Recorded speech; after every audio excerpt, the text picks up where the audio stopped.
Bungalow Bill here. We have broken the fleet of the Grey Talons, but a debt is still owed for their use of illegal thermonuclear weapons. And I always pay my debts. When I have run roughshod over their villages and heard the lamentations of their sheep, that will be a start. But I will not be satisfied until they exist only in the history books and live only in ignominy. This fight, however, is going to be over pretty quickly. This isn't really much of a base that we're taking out here, and it technically doesn't need to be killed to kill the Grey Talons, but this is really about making a point. You really have to kill everything. You can't leave anything left alive. It's not enough to just kill the most important military objectives. We're sort of at a point in the game where moving out. Capturing tiles is really of secondary importance at this point. Receiving.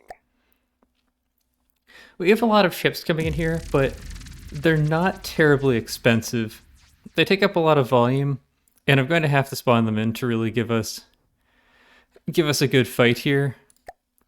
But altogether, this cost is probably pretty close to what we're fighting against the Raven's Nest, which isn't exactly the most cost-effective vehicle, but it is better than... Let me make sure that I've spawned these both in as right-siders. It is better than other comparable fortresses. We've already seen it. If we're lucky, it's going to be daytime, so we'll really see it this time. Unfortunately, we don't have the bastet in this one, so we won't really be seeing the bastet. I did go into the designer mode, fix up the bastet a little bit, so it turns a little bit tighter. I changed up its Sea-Wiz, which is probably worse now, but I think is more fun at least. Yeah, we're gonna take some nice APS fire. I don't think that dealt us really considerable damage, but it did deal us some damage at least. And the missiles are probably going to be the bigger concern. Now, one of our main issues here is whether or not we can saturate the enemy lambs. So far, so good. I think these pure frag crams have significantly more health than they used to. And yeah, they're really getting in there. So we're seeing some of the kinetic rounds coming from the lungfish as well. But the big thing this fight is just going to be the elephants actually getting their damage in. They will take a lot of damage in return. Hopefully it'll be mostly focused on the elephants. That looks like how it's going so far. So mostly it's just going to be chopping through all of this armor. It looks like chunks are already starting to fall off. We've taken about 100,000 off of the cost of it, it looks like. I don't think we've really taken out anything important, though. The guns haven't fallen. The lambs are technically still active, although they're saturated, so they're not being terribly useful. Our most injured elephant is at 97%. We have a Thundershock at 96%, so we're taking at least a little bit of fire in that regard. The Thundershocks are taking care of the smaller target, which doesn't fight back, so their contribution isn't terribly valuable anyway. There we go. We've cleaved a section off. So I think most of the rest of this is the Raven's Nest is going to be despawning soon. Is really just knocking down the Raven's Nest. We'll see how much we've taken. It looks like not much. We're missing a little bit of armor, a little bit of wood. But yeah, we still got full firepower. I don't think we've lost any important components. I think our engine power is still at 100%. So I don't think we're gonna have to go back to our territory and repair anything after this battle. I think we can just continue on to the next Raven's Nest. And it should be despawning now due to low health. It's below 50%. Yeah, we're at -1 for it. If I hit pause, we'll start despawning. And we'll let it go through like this. I think it's a little bit faster than when I have the play button, just because it can cause some lag, and with all the ships that we have in here, computing all of their physics, it probably will cause a little bit of lag, so we'll watch it fall apart block by block like this. And then we'll take out the Alchemist layer after that. We also get to see a little bit of the components if we look in closely enough. Surge protectors. Alright, it looks like we can see some of the engine components in here that last episode I was talking about, but didn't really see when I drove through the spike. And then the lambs components over those, as well as some more engines. The Raven's Nest can really drink materials. It has a lot of engine power and a lot of lambs. Although, as you've seen in this fight, despite the massive amounts of lambs it has, once you saturate those, it almost might as well not have them. That's how all or nothing lambs are. That's part of the reason that we're not going to have any lambs on the Tycho, which we have the first build video for. I've built some more of the subsystems. I've built some particle cannons for taking out enemy interceptors, as well as a little bit of Sea-Wiz for the same purpose, plus shooting down missiles. The other reason I mentioned in the video is that there's also going to be a submarine version of it, and lambs aren't the most effective on submarines. I suppose there's really nothing stopping you from doing it, except that it really isn't terribly useful. Oh, now we took damage. The mighty tribe of the Rusted Ram has fallen. I did not realize that we'd knocked them down yet. I was really hoping that we'd polish off the Rusted Ram, but I didn't think it was going to happen yet because I couldn't remember which fortresses belong to them and the other tribe. Yeah, so hopefully we have enough Thundershocks because we're about to get nuked. If you've seen this, well, or if you're watching this video, you have seen this before. You've watched Borderwise, or Lathrix has probably gotten into this. So you knew it was going to happen. All right, our Thundershocks look a little bit injured. Hopefully they're going to protect us. The Dandelions do have timed fuses for high explosive, so they will be able to help a little bit. The Elephants have some Sea-Wiz, so they'll also be able to help a little bit. And the Lungfish have some lasers. So we've really got some good coverage. I'm going to put us as far from the nukes as possible so that the chance of us actually dying during the fight is pretty low. But chances are we're going to get nuked a few times. That's just the reality of this. Our targeting probably won't really work well enough. Although, it looks like we've already set off a few nukes, so... Oh, I should actually make sure that I'm not cheating. Yeah, there we go. Cheating a little bit. Okay. So, that should turn itself off when I enter the campaign. I really wish it would, but I was doing some stuff in the designer mode, so... Had automatic detection on, forgot to turn it off. I think these are actually really ugly as far as campaign craft are concerned. Okay, so we're still getting some connections. It looks like we've pretty much shredded all of the nukes, so our laser firepower is good enough. I really don't think we got nuked this fight. Alright, excellent. I could heal, or I could go to knock off the next base. So we're just going to take our slightly lower amounts of health and go for the next one.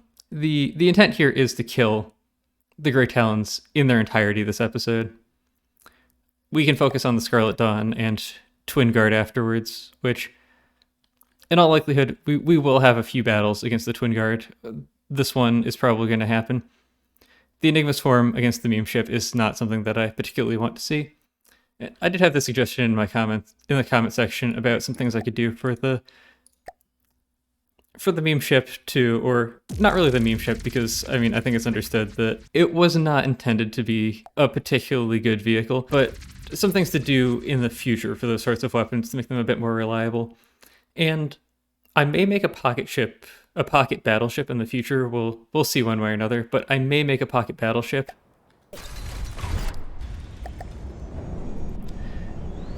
That uses burp guns, and if I do, I will do maybe not exactly what they suggested, but something that has the same effect. Well, I don't actually want to be using my lasers against the Alchemist's lair, so I should have put myself in at a slightly different angle. But this is probably mostly going to be seal clubbing. I think between our flares, our lambs, our sea whiz, I think we're pretty much immune to the Raven's Nest, and our damage against it will be pretty horrific. We'll see how the laser barrage comes in, if it comes in at all. I don't know if we've launched any flares or not yet, though. We probably have, and I just wasn't looking, because we've definitely seen the missiles by now. So it looks like we completely failed to distract them. For horizontally launched missiles, this is probably the expected result.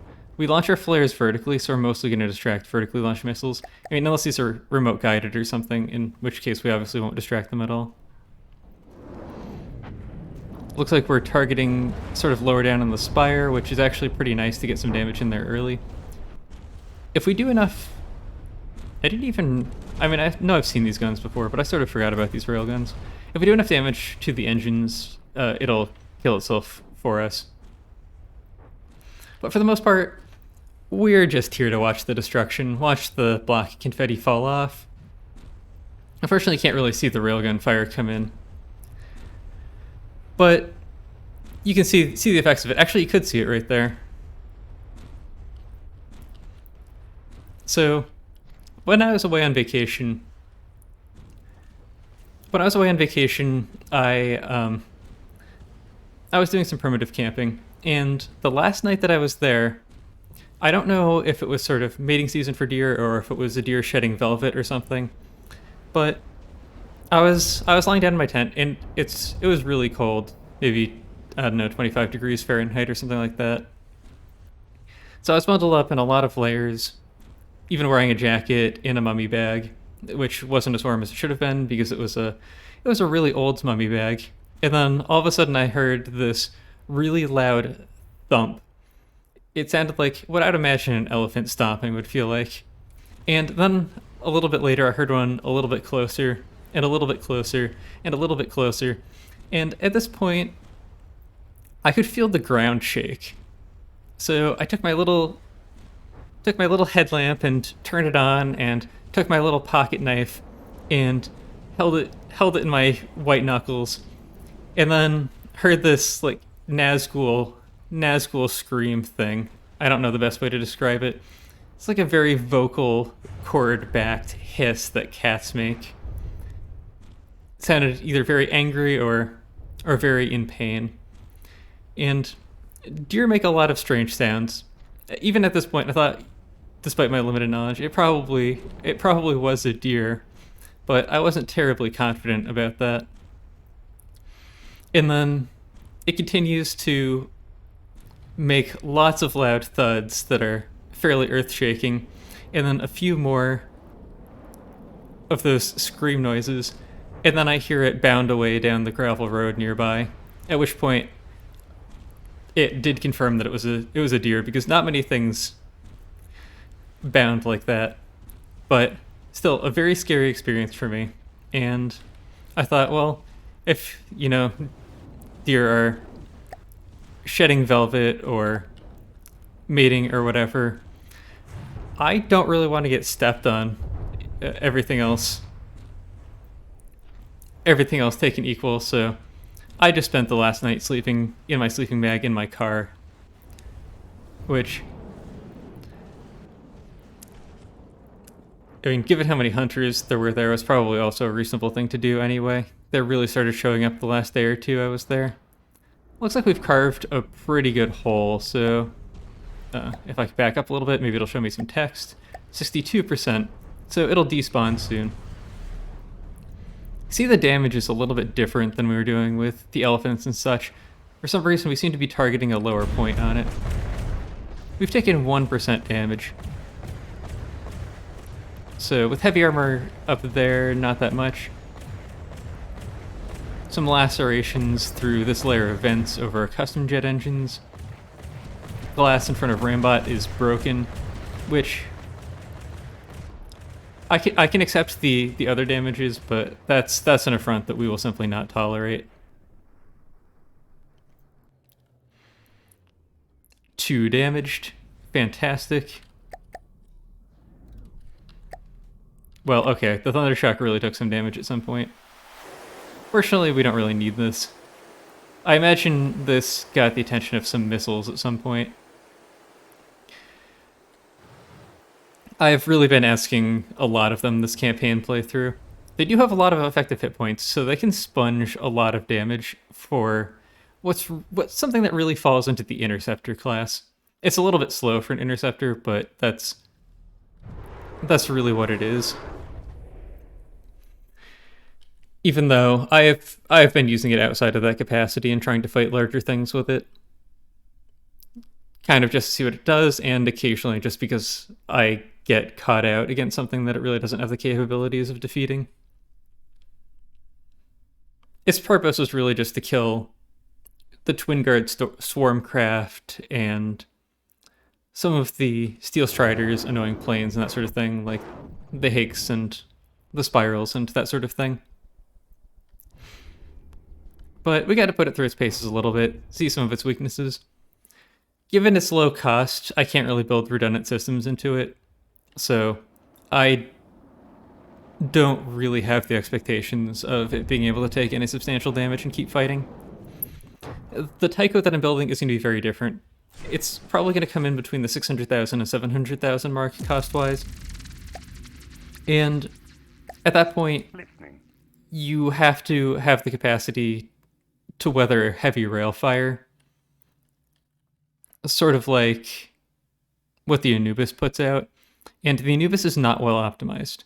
If you want to see how well your ship takes rail fire, it is still a good test, because as unoptimized as it is, the rail damage that it does is quite scary. Well, we'll get at least one Twin Guard fight, but it's mostly just going to be polishing off the Grey Talons. Their transgressions simply are not acceptable. Do the same thing as before. It's a little dark, but not horribly dark. We're mostly just letting the Titan come up to speed a little bit. I don't think we have smoke. I think that's something that I just sort of forgot again about, which is unfortunate. We are much more expensive than the Titan, so I still expect to win anyway. See what its stats are now that it's not damaged, because the last time I checked in the previous fight they were damaged. Alright, the laser's not that scary. It has a little bit of everything, including missiles.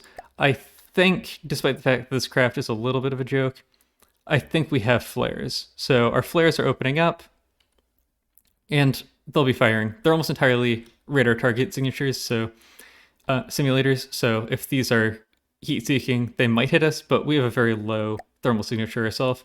So probably not. It's not moving that fast. Let's hope that our volley comes in. A slight miss. We still did respectable damage. We deleted an arm. I should have manually aimed it so it took it directly to the dome. Let's see what it's doing for materials. It does... Okay, so it does a pretty good material storage. So a slugfest with it is something that could be a little bit difficult. Now, its ability to take out our missile firepower will be a little bit lacking. It's hard to take out missile firepower. We haven't taken much damage yet. I'll watch the next missile track come in. We don't have torpedoes. So take that as you want. Okay, this guy's trying. It looks like its particle cannons hitting us at this distance is just a matter of luck. We are turning to the other broadside. 97%. Shooting off some flares. I think it's really just scratched the paint. We have a pretty thick armor belt with empty space. At least I'm pretty sure we don't have torpedoes. I'm pretty sure these are just torpedo poppers. Alright, yeah, so it has, as we mentioned before, it is... Ooh, nice. It has very low resiliency to Hesh. All that we have is Hesh. These are Hesh. Our missiles are Hesh. It's just all Hesh. We don't really want to fight the Enigma Swarm because our anti-aircraft capacity is actually almost zero. We'll see if we can stimulate it to fight the Anubis or something instead, or just join these together and just use whichever fleet is relevant, or maybe take the Ra out and just use the Thunder Shocks. Any case, that's not the fight that we're in for right now. I'll get these a little bit closer, and then we'll let the excessive force have another chance. Now, I do not know if the excessive force will launch torpedoes against the Raven's Nest. Torpedoes will hit the Raven's Nest, but I don't know how high its altitude is as listed. Mixing. So the excessive force may simply not launch torpedoes. It may think that they won't hit. I would like to be able to get sort of altitude bars where you get minimum and maximum altitude, and maybe some of that stuff happens automatically. I really can't look under the hood to say, and I haven't really tested it out. I suspect that we won't launch torpedoes, though. So here we are again. We should probably have continuous lambs, but we're still doing okay. We're intercepting a moderate amount of shots. Our flares are going up. We've distracted some of their missiles, not all of them. Our lambs are pretty strong, and we have some missile interceptors, I think, so we did an okay job. Not enough to actually take a % damage. You can see we're smoking them a little bit. Our central gun, the 4 central barrels out of the 6. Oh, I didn't know we had any shells that actually were capable of bouncing. The 4 central barrels shoot at twice the fire rate of the exterior ones and shoot Hesh, but the exterior ones shoot flak smoke, I believe. The same gun is on the Ramses, with the difference that I believe the one on the Ramses are disruptor smoke. So we are shooting torpedoes, so for some reason we have a little bit of accuracy issues, but we have probably put a fair number of holes in the engines. Yeah, so it's already down to 81%. Some nice missiles coming in. It still does a little bit of damage, 1%. I love how the Hesh explosions sort of pop all of the fallen blocks away, not the Hesh, the flak explosions. But not really the most effective. The reason I have them is because they can take out soft stuff that's just sort of adhered to the outside of the enemies. And that can be detection and that sort of thing. We must have a limit to how many sounds we're playing. You're in control. Moving now. Moving We don't go that fast, so I'm not expecting much damage here, but unlike... We are heavy though, so maybe we still will do a lot of damage. At this point, the best thing that we can do is just turn off movement. Hope that we don't deal ourselves too much damage with our torpedoes that are launched straight down. We do have bow thrusters actually, so Receiving. now that we've stopped, we should be able to just sort of turn ourselves away very slowly. It's a little bit unfortunate that you have to watch ships this closely, but such is life. Hopefully we didn't lose any propellers that are keeping us up. No, it looks like the damage underneath isn't that bad. Okay, it's a little bit bad, but it could be way worse. It's a pretty ugly underside for the ship. I sort of slapped a lot of stuff on the bottom of it after the ship was basically already done. It really just is what it is.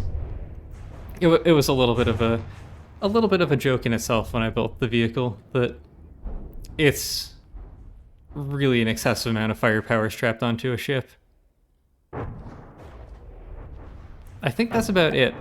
Yeah, so we will let the Raven's Nest despawn, and then take out the Alchemist's lair. That leaves, what, one Raven's Nest left? The Grey Talons are almost gone.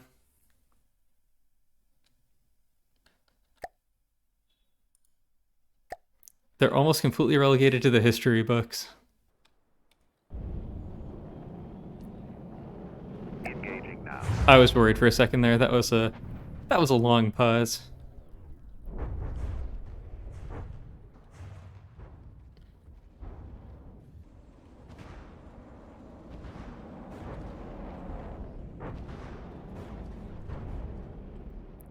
I'm not really sure what should be done with the Alchemist layer. It's kind of a piece of history at this point. Not that I can really say what the powers that be have in mind for it. But there's gotta be something. Right now it's just a floating hunk of metal that doesn't really do anything except look interesting.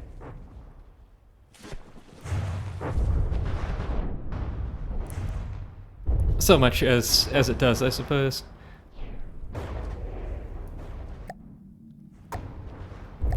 Let's get our movement back on for the next fight. This is probably the last time we're using the torpedoes on this boat this game. Listening now.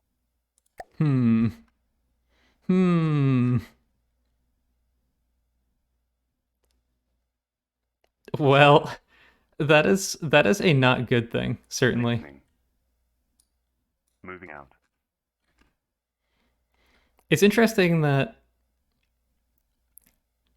they're moving out to attack us there, given the rest of the situation. But we will have to do something about this. We are not... Listening. Well, maybe we are just fighting this with a Thundershock. Listening. Listening. Yeah, we might not make it. No, we made it. Okay. Listening. Just in time. Yeah, this would be a little bit of a stomp. We might still lose the Thundershock and the Beetles, but at least we'll take out the enemy vehicles too. I do consider the mechs to be really cheesy for reasons other than their healing rate. Okay, this is a lot, just a lot to look at. Which is because the torso effectively has no weight or no drag for the operation of this vehicle. And that's just... that's just really cheesy. As well as, I suppose, its ability to avoid incoming fire if it really can do that reliably. Which I suppose it could if you really wanted it to. You could switch it between docking stations that have different heights or something, and bounce it up and down really violently to make it almost impossible to target. But even if it doesn't change the out-of-play stats for the vehicle, I think it should change the in-play stats. I think these bases should have to support this weight and should have to counteract this drag. It's really obnoxious that they don't. Okay, so the Raw's taking a little bit of damage. It's probably a bit of a hole in the middle here from the stuff we can't avoid, like lasers and missiles, or lasers and particle cannons, but also probably a respectable amount from missiles because we're relying on lambs to counteract that. Okay, we've retargeted. This is the swarm of bees, I believe. And I think we're retargeting again. So we've gone back, probably because this healed itself.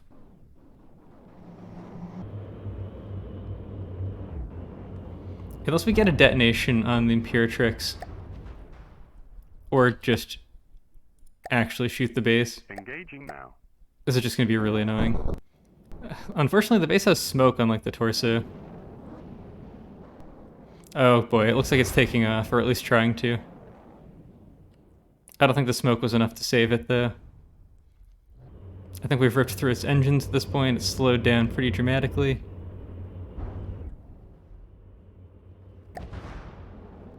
Still have two Beetles on a Thundershock, even if the Thundershock has taken a little bit of damage. That looks like it was a Beetle missile that came in. Is the base healing too? I'm really surprised we haven't shredded it yet. Torso's back to 100%, despite the fact that we have dealt it about 1 million damage.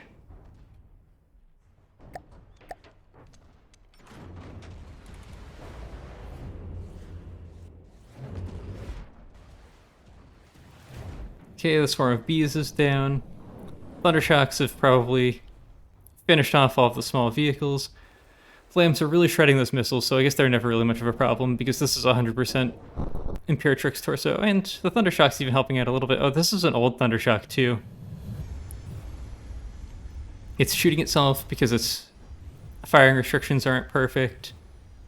It's got a lot of wood, fewer Lambs nodes. Alright, the base is AI dead. Unfortunately, I'm gonna have, if this doesn't have scuttle settings, I'm gonna have to turn off our weapons and send Rambot down after it. Yeah, so I didn't field any torpedoes or any real APS in this fight. The Beetles don't really count.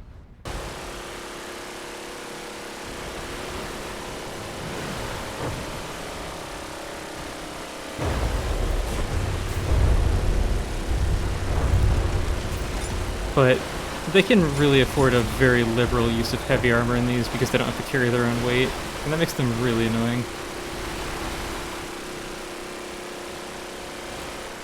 I'm unfortunately very stuck right now.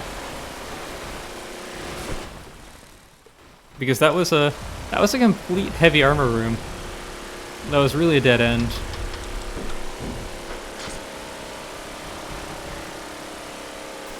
I doubt this is gonna be much more than a dead end as well.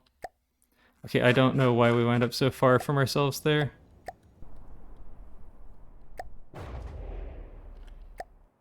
Well, it's despawning. I was trying to get his health, so I knew how we were doing, but I couldn't because that was not really an effective use of that camera on the seafloor. It was freaking out pretty badly. Alright. We are ready. Slightly injured fleet here, but I don't really expect this to be much of an issue anyway. I can heal these up after this fight. Alright, just one more. Just one more. I do wish that the Greyhounds did not have so many Raven's Nests. It really seems a little bit excessive. I feel like they should have two, one for each tribe. It then should have something else everywhere else. That's if they have any Raven's Nests at all.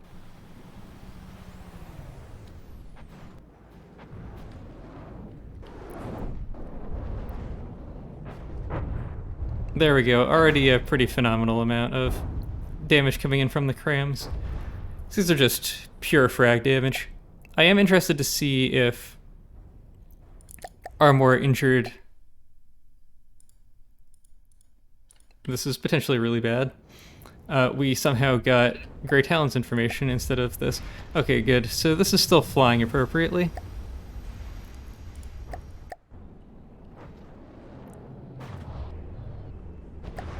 And yeah, still full armor.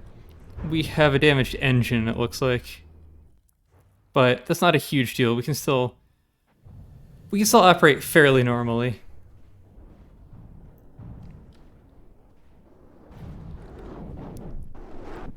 Our crams aren't exactly synced up because they're not all exactly the same. The 2 cram barrels at the ends have different stats than the 8 in the middle.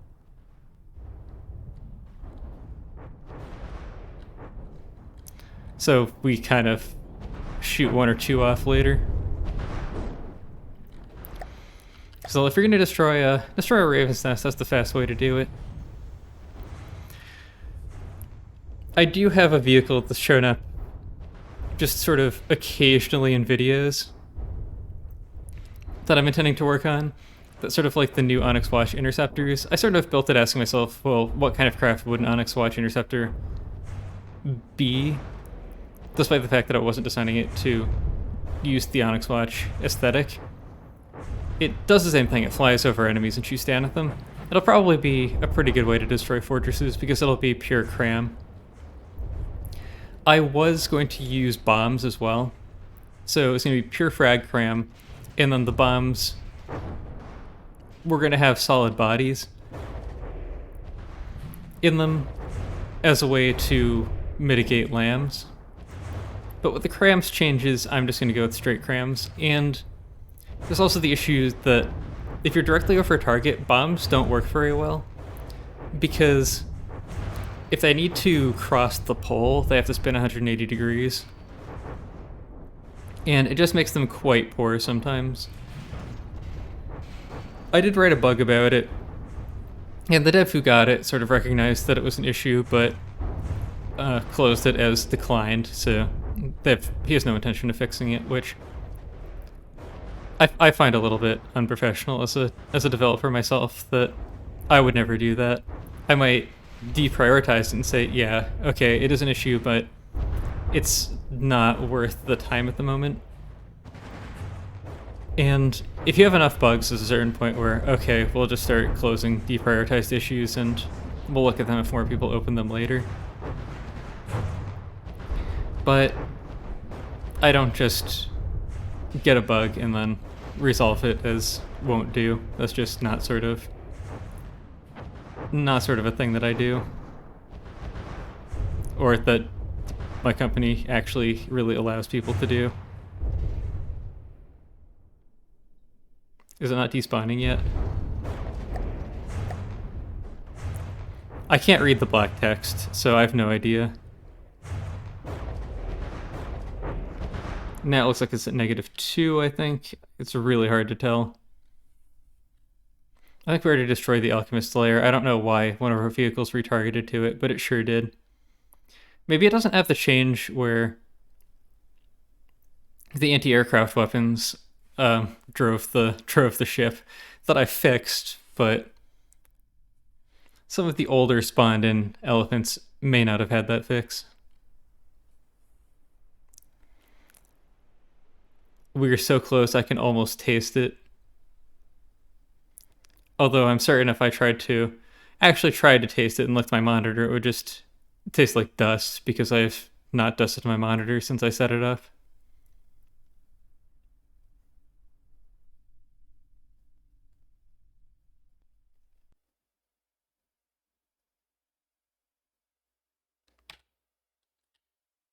Fantastic. Battle finished.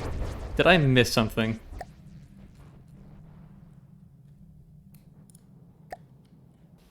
No, I didn't.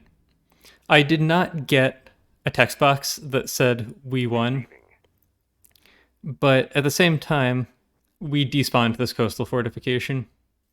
We've completed the main objective of our episode, so I think that's enough from the depths for one night. I hope you all enjoyed watching, and I hope to see you again in the next one.